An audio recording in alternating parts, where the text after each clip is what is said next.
ప్రతి సభలోనూ ముఖ్యమంత్రి వైఎస్ జగన్మోహన్ రెడ్డి గారు అదొకటి పట్టుకొని వస్తారు. ఇట్లా పట్టుకొని వచ్చేసి, అమ్మా గుర్తుందా, ఓ పచ్చసీరక్క గుర్తుందా, ఓ ఎర్రసీరవ్వ గుర్తుందా, 2014లో చంద్రబాబు ఇచ్చిన మేనిఫెస్టో. దానికి తోడుగా ఢిల్లీ నుంచి మోడీ గారిని తెచ్చుకున్నారు. పక్కనే దత్తపుత్రుడు ఉన్నాడు. పోదామాక వీళ్ళ పురాణాల్లోకి ఏమేమి ఉన్నాయో. పుట్టిన ప్రతి ఆడబిడ్డకు 25,000 అకౌంట్లో వేస్తాం. ఏమక్క వేసాడా, ఏమన్నా వేసాడా, మీ ఇంట్లో పుట్టకపోయినా మీ పక్కింట్లో పుట్టారు కదా వేసారా. రైతు రుణమాఫీ చేస్తాం, ఏమన్నా చేశాడా. డ్వాక్రా రుణమాఫీ చేస్తాం, ఏమక్క చేశాడా. కొదవ పెట్టిన బంగారాన్ని ఇంటికి తెప్పిస్తాం, ఏమక్క తెచ్చాడా, దానికి 1 కేజీ ఎక్కువ యాడ్ చేసి ఇచ్చాడా. సాకిరి వేస్తూ ఉంటే బీజేపీ కూడా భయపడిపోయినట్లుంది. ఏ స్థాయిలో అంటే చివరికి చంద్రబాబు పవన్ కళ్యాణ్ మేనిఫెస్టో రిలీజ్ చేసి దాన్ని ముట్టుకోవడానికి వాళ్ళు ఇష్టపడలేదు, వాళ్ళ ఫోటోలు వేయడానికి వాళ్ళు ఇష్టపడలేదు. ఆంధ్రప్రదేశ్ బీజేపీ అధ్యక్షురాలని కూడా దానికి హాజరు కానివ్వలేదు. జగన్ దెబ్బకు భయపడ్డట్టున్నారు. 14లో ముగ్గురు ఫోటోలు ఎత్తేనే 24లో సాగిరేవుకి ఎత్తున్నాడు.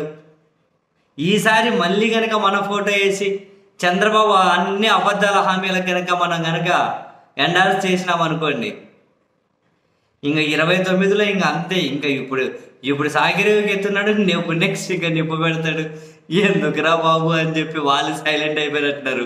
ఒక విధంగా జగన్ దెబ్బకు భయపడే దాన్ని ముట్టుకునే ఇష్టపడినట్లుగా అనిపించట్లేదు. అండ్ ఈ మేనిఫెస్టో రిలీజ్ చేసిన తర్వాత తన ఎన్నికల ప్రచారంలో భాగంగా 3వ రోజు 3వ సభ పీలేరు నియోజకవర్గంలో కలికిరిలో పెట్టారు కదా.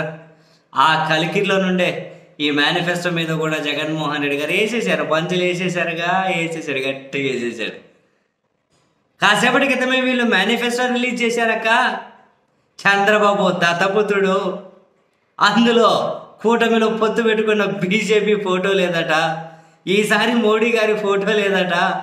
ఢిల్లీ నుంచి చంద్రబాబుకు ఫోన్ చేసి చెప్పారట, నీ మోసాలకు మా ఫోటోలు వేయకు, నీ అబద్ధాలకు మాతో షూరిటీ పెట్టించకు అని చెప్పి వాళ్ళే ఫోన్ చేసి చెబితే చంద్రబాబు ఇంకా వద్దులే అని చెప్పి భయపడి వాళ్ళ ఫోటో లేకుండా వీళ్ళిద్దరి ఫోటోలే పెట్టుకున్నారట.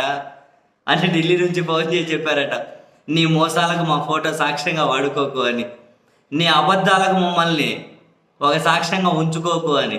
అందుకని వాళ్ళ ఫోటో లేదంట. కానీ మామూలుగా వేయలే, సాగిరేవుకి ఎత్తున్నాడు. ఏటికి పోతే ఆడికి మామూలుగా కాదు, సాగిరేవుకి ఎత్తున్నాడు. ఆ సాగిరేవుకు భయపడి ఇప్పటికి ఇట్లా అయింది. అప్పుడే అయిపోయానా, నేను ఇంకా అసలేనిది నెక్స్ట్ ఉంది కదా, ఇంకో 10-11 రోజులు కాళ్ళు పట్టుకొని బట్టలు ఉతికేస్తారు అని. ఇప్పుడు మేనిఫెస్టో గురించి చంద్రబాబు ఏం మాటలన్నా, ఊకో అయ్యా చంద్రబాబు సారు, అసలు పక్కన బీజేపీతో మాట్లాడించు, పొత్తులో ఉన్నారు, కూటమిలో ఉన్నారు, వాళ్ళే మిమ్మల్ని నమ్మట్లేదని చెప్పి అందరూ చెబుతారుగా. మాబా ఏం దొరికిండ్రయ్యా నిజంగా వీళ్ళైతే జగన్ చేతిలో. పాపం జగన్కు బలి గట్టిగా దొరికిండ్రు. కావలసినన్ని చోట్ల ఇంకా వీళ్ళు దొరకడం, జగన్ ఉతకడం సరిపోయింది.